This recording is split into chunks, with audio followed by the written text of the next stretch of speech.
जय Hind, good morning students. हम English में पढ़ रहे हैं शॉर्ट कंपोजिशन, और शॉर्ट कंपोजिशन में हम पढ़ रहे हैं एडवर्टाइजमेंट। बच्चों, एडवर्टाइजमेंट के पहले हमारे 3 क्लास हो चुकी हैं, जिसमें हमने ये सीखा था कि किस प्रकार से एक एडवर्टाइजमेंट लिखा जाता है, क्यों जरूरत होती है एडवर्टाइजमेंट लिखने की, और उस एक एडवर्टाइजमेंट लिखते समय किन किन बातों की हमें सावधानी रखनी चाहिए। उसके बाद में हमने 2 प्रकार के एडवर्टाइजमेंट पढ़ी थी। एक हमने पढ़ा था मैट्रिमोनियल एडवर्टाइजमेंट, जिसके अंदर हमने पढ़ा था ब्राइड वांटेड और ब्राइड ग्रूम वांटेड का। उसके बाद में हमने जॉब वैकेंसीज का एडवर्टाइजमेंट पढ़ लिया था, जिसके अंदर हमने पढ़ा था सिचुएशन वैकेंट और सिचुएशन वांटेड, 2 प्रकार की। बच्चों, आज हम पढ़ रहे हैं एडवर्टाइजमेंट के अंदर नेक्स्ट जो इसका टाइप बनता है, एक टू लेट या फिर कहेंगे एकोमोडेशन और वांटेड। अलग अलग ये दोनों देखिए आप। टू लेट हेडिंग से जब हम एडवर्टाइजमेंट पब्लिश करवाते हैं तो इसका मतलब होता है किराए पर देना, किराए पर देना। हमारे पास में कोई घर है, मकान है, या कोई दुकान है, या कोई शोरूम है, और उसे हमें अगर किराए पर देना है तो उसकी हेडिंग हम लगाएंगे टू लेट की हेडिंग से हमें एडवर्टाइजमेंट को पब्लिश करवाएंगे। एकोमोडेशन वांटेड, देखिए बच्चों, एकोमोडेशन वांटेड हेडिंग से हम कोई भी एडवर्टाइजमेंट उसमें पब्लिश करवाएंगे जबकि हमें कोई मकान चाहिए, जबकि हमें कोई मकान, दुकान, जो रहने की जो जगह है वो चाहिए, मकान। जब हमें मकान की जरूरत है, जब हमें मकान चाहिए, तब हम एकोमोडेशन वांटेड की हेडिंग से है वो एक लोकल न्यूज़पेपर के अंदर हम एडवर्टाइजमेंट को पब्लिश करवाते हैं। तो इन दोनों को ही हम अभी साथ साथ पढ़ेंगे और समझेंगे कि एक तो हम पढ़ेंगे टू लेट से और दूसरा पढ़ेंगे हम एकोमोडेशन वांटेड से। देखिए बच्चों, एक ही फॉर्मेट से हम दोनों प्रकार को समझ रहे हैं, ध्यान से समझते रहेंगे। सबसे पहले हम समझ रहे हैं टू लेट को, ध्यान दीजिए, सिंगल क्लिक कर रहा हूं उसके ऊपर, टू लेट। अब देखो, टू लेट का मतलब क्या हो गया है? टू लेट का मतलब है कि आपको किराए पर देना है। आपके पास में कोई आपका मकान है, या आपका कोई घर है, या आपके पास में कोई दुकान है, और आप क्या चाहते हो, उसको किराए पर देना, तो आप टू लेट की हेडिंग से है वो एडवर्टाइजमेंट पब्लिश करवाएंगे। देखते हैं बच्चों, ये जो एडवर्टाइजमेंट मैंने लिखा है, सबसे पहले हम टू लेट वाला एडवर्टाइजमेंट समझते हैं। लिखा देखो, available a house with separate lat bath, kitchen, 3 rooms, situated in Pratapnagar, Jodhpur, 24 hours water supply and electricity, car parking facility, rent ₹7,000 per month, और negotiable, contact Rajveer Mathur, 115 high court colony, Jodhpur, ये मोबाइल नंबर। देखिए बच्चों, ये जो टू लेट के नाम से एक लोकल न्यूज़पेपर के अंदर एडवर्टाइजमेंट है वो पब्लिश करवाया है। किसने करवाया है? ये राजीव माथुर ने करवाया है। क्यों करवाया है? क्योंकि राजीव माथुर के पास में एक घर है, और ये घर कहाँ आया हुआ है? ये घर आया हुआ है प्रतापनगर, जोधपुर में है। कैसा है घर? घर है, उसके अंदर लेट बाथ है, किचन है, 3 रूम्स हैं, और क्या क्या उस घर के अंदर फैसिलिटीज हैं? वहां वाटर सप्लाई की फैसिलिटीज 24 आवर्स अवेलेबल है, इलेक्ट्रिसिटी फैसिलिटीज हैं, और कार पार्किंग फैसिलिटी है। इतनी जगह है जहां पर अपनी कार को है वो वहां पे पार्क कर सकते हैं। और आगे लिख दिया है कि वो ये जो घर है वो कितनी रेंट पे, रेंट का मतलब बच्चा होता है किराया, रेंट का मतलब क्या होता है? किराया। ये जो राजीव माथुर हैं वो ₹7,000 पर मंथ, यानी प्रत्येक महीने के 7,000 रुपए के किराए से वो अपना घर, मकान है वो किराए पे देने के लिए तैयार है। या फिर लिखा है, अथवा में क्या लिखा है? नेगोशिएबल। बच्चों, नेगोशिएबल का मतलब होता है बैठ करके है वो तय कर लेना। या तो 7,000 रुपए है, और अगर इससे भी ऊपर नीचे कुछ करना है तो ये है वो बातचीत के माध्यम से है वो तय होगी। उसके बाद में कॉन्टेक्ट, जो कि एक मोस्ट और इम्पोर्टेंट चीज होता है। बगैर कॉन्टेक्ट का एडवर्टाइजमेंट एक अधूरा रह जाता है। तो लास्ट में दिया है कॉन्टेक्ट, कि इस आदमी से है वो, जो भी पार्टी जो इच्छुक है वो इस आदमी से वो कॉन्टेक्ट कर सकते हैं। तो ये बच्चों मैंने जो लिखा है, ये एडवर्टाइजमेंट लिखा है टू लेट की हेडिंग से, यानी क्या करना है? किराए पर देना है। तो इसके लिए स्टार्टिंग जो होती है वो करेंगे अवेलेबल से। बच्चों, अवेलेबल का मतलब होता है उपलब्ध, कोई चीज उपलब्ध होना, इंग्लिश में कहेंगे इसको अवेलेबल। अब इसी फॉर्मेट में आप समझिए, अब इसी फॉर्मेट में आप क्या समझेंगे? एकोमोडेशन वांटेड, देखिए इसके ऊपर मैं है वो डबल टिक कर देता हूं और अब हम इसी फॉर्मेट से है वो एकोमोडेशन वांटेड को समझते हैं। अब इसका मतलब क्या है, देखो इसका उल्टा हो गया। पहला तो क्या हो गया था कि हमारे पास में मकान है और क्या देना है, उसको हमें किराए पर देना है। दूसरा क्या हो गया कि हमें है वो मकान किराए पर चाहिए, हमें है वो मकान रेंट पर चाहिए। ऑन रेंट पर भी लिखा जाता है कभी कभी, ऑन रेंट किराए पर, इस हेडिंग से भी लिखते हैं।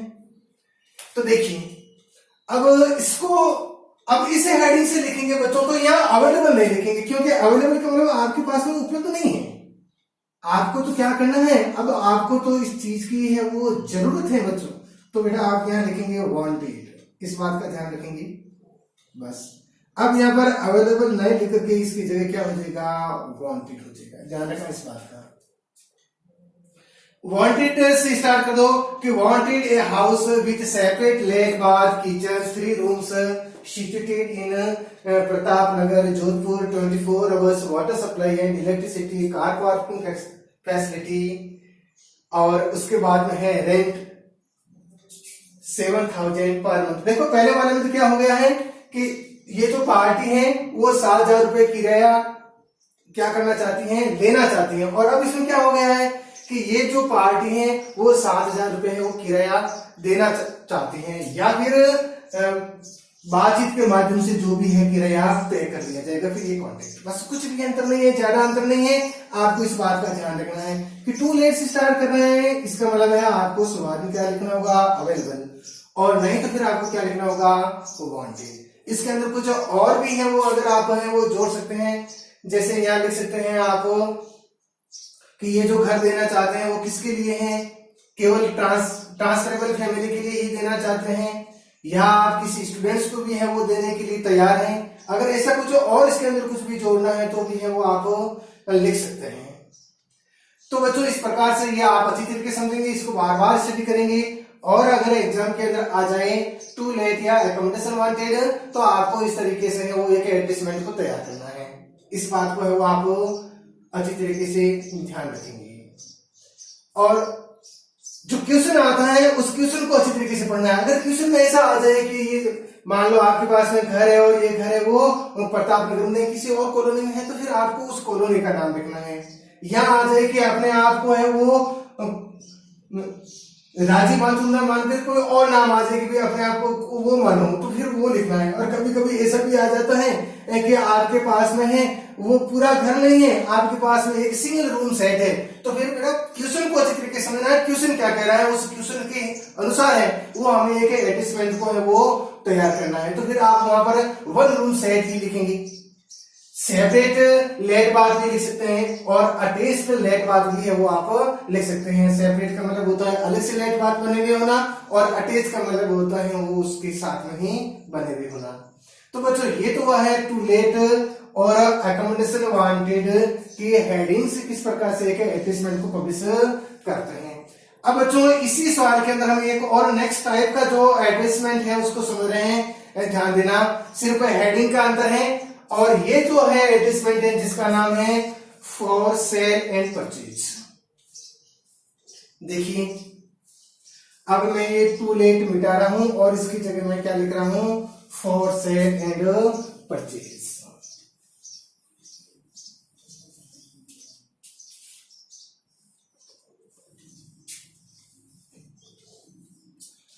ध्यान देंगे, for sale oblique for purchase.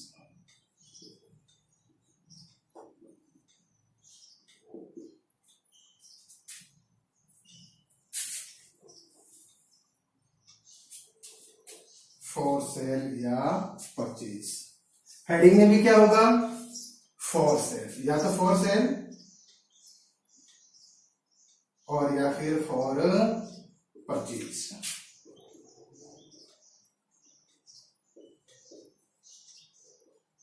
For purchase ध्यान देंगे, फॉर सेल या फॉर परचेज की हेडिंग से भी है वो एडवर्टाइजमेंट पब्लिश करवाया जाता है।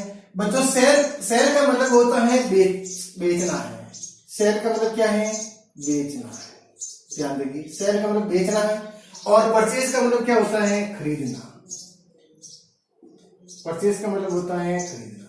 देखिए समझिए, आप अगर आपके पास में कोई प्रॉपर्टी है, घर, मकान, दुकान, कोई भी व्हीकल है, अगर आप उसको बेचना चाहते हैं तो किस हेडिंग से आप एडवर्टाइजमेंट पब्लिश करवाएंगे? For sale.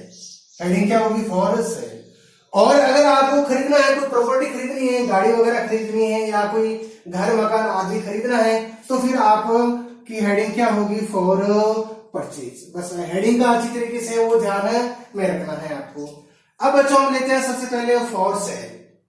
ठीक है, बेचना।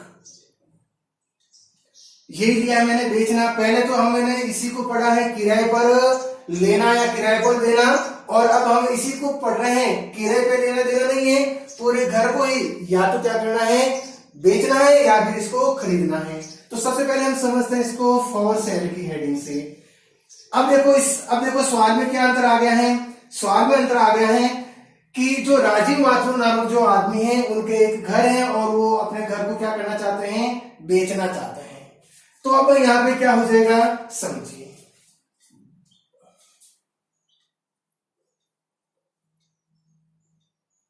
अवेलेबल लिख देंगे। यहां क्या लिखेंगे?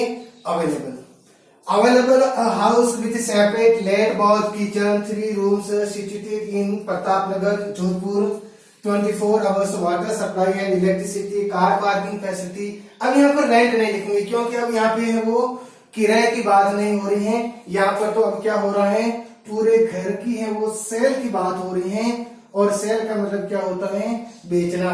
अब ये जो पार्टी है वो अपने घर को क्या कर रहे हैं? बेच रही है। अब घर को बेच रहे हैं तो पूरा बेचना और किराए पे देना, इसका मतलब है बहुत ज्यादा है वो रुपयों का अंतर होता है। तो अब पूरे घर को बेचना है तो उस हिसाब से आप यहाँ लिख देंगे कि ये जो घर है वो रेडी फॉर सेल। इसे लिख लो आप, रेडी फॉर सेल, यानी घर है वो बेचान के लिए है वो तैयार है। और यहां पे लिख लो आप रेडी फॉर सेल फॉर कितने भी जो है आप चाहते हैं वो लिख लो। मैंने लिख दिया यहाँ पर 40 लाख या और कर दिया। बस ये थोड़ा अंतर कर लो, क्योंकि अब घर को बेचना है तो क्या हो गया कि ये जो घर है वो कितने में बेचने के लिए तैयार है? 40 लाख में, 40 लाख में बेचने को तैयार है, या फिर इसे कम ज्यादा अगर है तो वो नेगोशिएबल है, यानी बात के माध्यम से इसको तय किया जा सकता है। और ये कॉन्ट्रैक्ट है। देखिए, अगर वो कोई खास अंतर नहीं आया है, बस आपको क्या करना है, किसके लिए है वो आप लिख रहे हैं उसका ध्यान रखना है। क्वेश्चन को अच्छी तरीके से समझना है कि हो सकता है कभी कभी क्या आ जाए, यहाँ आ जाए शॉप, दुकान आ जाए, तो फिर आप यहाँ पर हाउस नहीं लिखेंगे, दुकान लिखेंगे। ठीक है, शॉप लिखेंगे, 2 शटर, बड़ी दुकान है 2 शटर है, शॉप 2 शटर लिखेंगे, कहाँ पे आई हुई है उसकी लोकेशन लिखेंगे, ये जगह लिख देंगे। और कभी कभी ऐसा होता है आपसे पूछ लेते हैं या आपसे इस प्रकार का सवाल कर दिया जाता है कि आपके पास में कोई व्हीकल है और उस व्हीकल को आप बेचना चाहते हैं, तो फिर आप क्या करेंगे? यहाँ व्हीकल का नाम लिखेंगे और फिर उस व्हीकल की कंडीशन कैसी है, क्या उस व्हीकल का मॉडल है, व्हीकल का कलर कैसा है और कितना किलोमीटर वो रन की हुई है, ये सारी की सारी डिटेल आपको वहां है वो फिलअप करनी होती है। मान लेते हैं कि अगर सवाल ऐसा आ गया कि भैया आपके पास में एक अल्टो कार है और मॉडल उसका है वो 2018 का है और उसका है वो व्हाइट कलर है, तो ये सारी चीजें आपको लिखना होगा। फिर आप यहाँ क्या लिखेंगे कि अवेलेबल है, क्या है, एन अल्टो कार है, मॉडल लिख लो 2018 का है, कलर लिख लो कैसा कलर है, ब्लू कलर है, व्हाइट कलर है, वो आगे कलर लिख दो। उसके बाद में आप लिख लो आगे कितना किलोमीटर चली हुई है, लिख लो 24,000 या जो भी किलोमीटर है रन हुई है वो लिख लो आगे। और उसकी कैसी कंडीशन है, अच्छी गुड कंडीशन है, आगे लिख लो गुड इन गुड कंडीशन में है। टायर कैसे हैं, तो वो सारे अच्छे टायर की कंडीशन है वो अच्छी है। ये जो खास खास जो बातें होती हैं वो लिख लो। और फिर अब इस गाड़ी के हैं वो आप कितना है वो रुपए उसके हैं वो लेना चाहते हो, कितने बेचना चाहते हो तो रेडी फॉर सेल आगे लिख लो। पुरानी कार है 2 लाख 2.5 लाख जितने बेचना चाहते हो वो आप आगे लिख लीजिए। और फिर लास्ट में कॉन्टेक्ट। इस प्रकार से लिख करके आप एक प्रकार का फॉर सेल का है वो एक एडवर्टाइजमेंट को तैयार कर सकते हैं।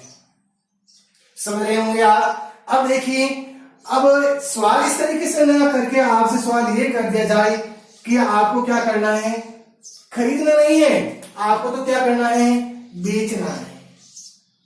फॉर सेल का मतलब क्या होता है, खरीद। फॉर सेल का मतलब बेचना होता है और फॉर परचेज का मतलब क्या होता है बच्चों, खरीदना। खरीदना होता है तो इसकी जगह वांटेड लिखते हो, क्योंकि जो जिस चीज की हमें जरूरत होती है उससे पहले हम वांटेड लिखते हैं, और जो चीज हमारे पास में होती है और हम उसको देना चाहते हैं तो उससे पहले हम अवेलेबल लिखते हैं। इस बात का आप ध्यान रखेंगे। तो यहाँ पे हम क्या लिख देंगे, वांटेड, ये लिख लो। Wanted house with separate latrine kitchen 3 rooms situated in Pratapnagar Jodhpur 24 hours water supply and electricity, car parking facility है।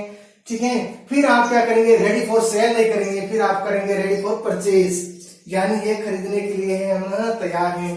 कहां तक खरीदने के लिए तैयार हैं वो भी है वो आप लिख सकते हैं।